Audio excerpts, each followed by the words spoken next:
put on the lights towards the back. The No, presentation. they're only that side of the store. It's just from me on the screen. You just from there. Okay, so hi, my name is Zosia. I'm in 7th grade. I'm in the outdoor school, and today for my project, I decided to do police brutality. So before I get started, I just wanted to say that there are going to be some videos that are going to play, and if you find it like too much for you, you could always step out when the videos are playing.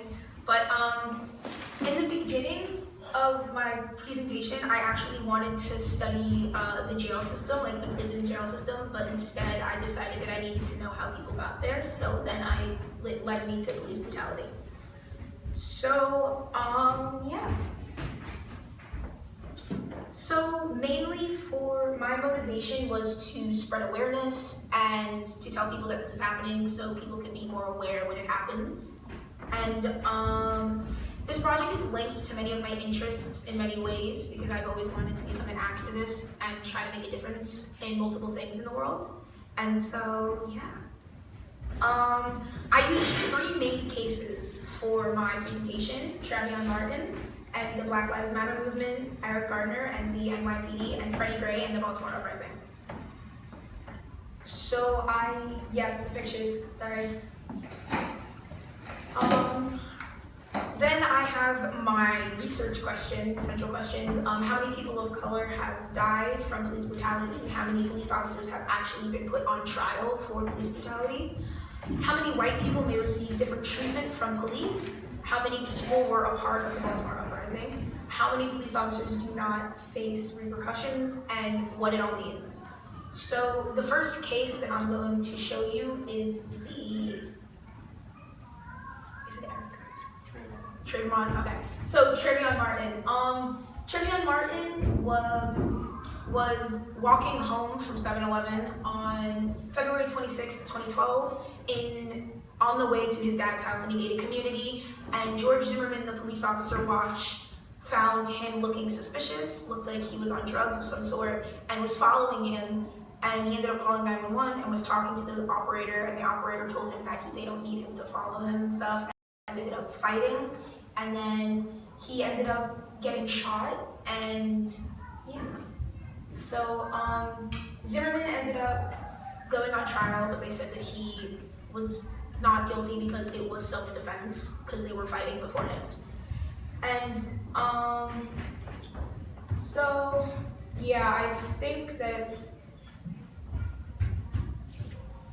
yeah, so he was 17 years old when he died.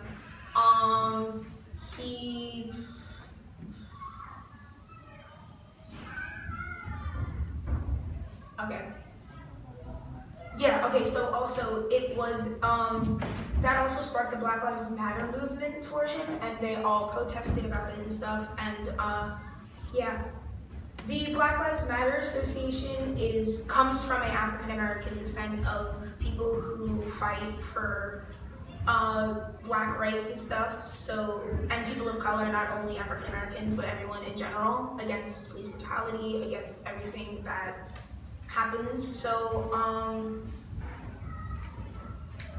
sorry, I can't see, but the next case is the Eric Gardner case.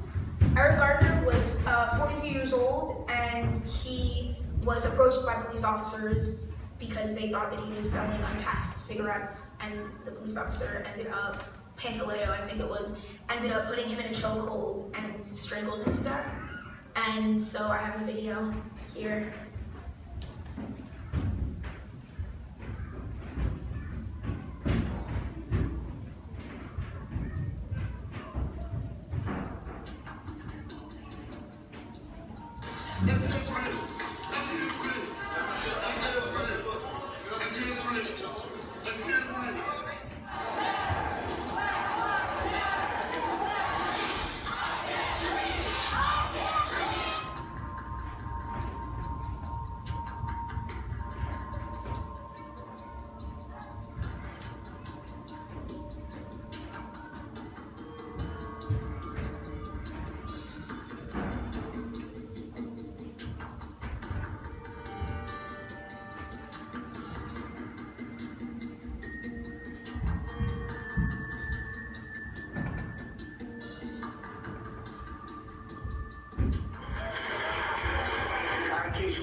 on July 17th, 2014.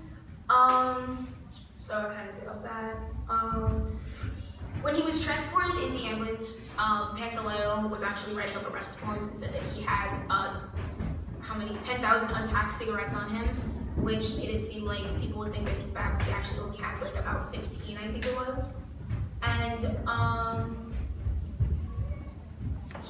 Pantaleo was placed on desk duty after that and received about $12,853 of unspecified pay for the, I don't know what that says, I can't read the word. Year, okay. And then the next thing that we're gonna move on to is, well, sorry, that was the clip. That's just some more notes if you want to read them. I kind of went over everything, but during the 10-day, so there was a 10-day trial actually in 2019. It started May 3rd, I want to say, I'm not sure, but there was a 10-day trial, and he was put in a chokehold, as you can see there, and Pantaleo was the one who made sure he was strangling him, and he said it was a seatbelt hold, and he ended up being found not guilty, because, I don't know why, but I think I read that it looked like a seatbelt hold, and it was due to his asthma, and that he was overweight was why he died, but the autopsy said that there was internal bleeding, which was from a chokehold. And then the next thing that we're going to move on to, yeah, the picture up close, and then we're going to have Freddie Gray and the Baltimore Uprising. So Freddie Gray was the man who you saw was getting dragged into the van in the video. He was approached by police on April 12th, 2015, and apparently he had an illegal knife on him, and I think he got tased a couple of times and then was dragged in, and he asked for medical help, but the police officers actually ignored it when he needed his inhaler, and he was not properly buckled in because they cuffed his hands and shackled his legs after they dragged him to the van. He was not buckled properly, and so he was being transported and then fell into a coma, and he was in the coma for a week and then died at age 25 in police custody. And they said that his spine was like 80% severed. Is that the right word? I don't really know how to pronounce it. It was 80% severed to the neck, and they said that was what happened, and that was the cause of his death. So then we're gonna, okay, so this is the picture. Yeah. And then the Baltimore Uprising. So it was a movement to change police tactics, and it was happening while Freddie Gray was actually in his coma and continued as a result of his death. And then after the uprising, there were about 486 people arrested, 113 officers injured, and 2 people got shot. And this is a video of the Baltimore Uprising.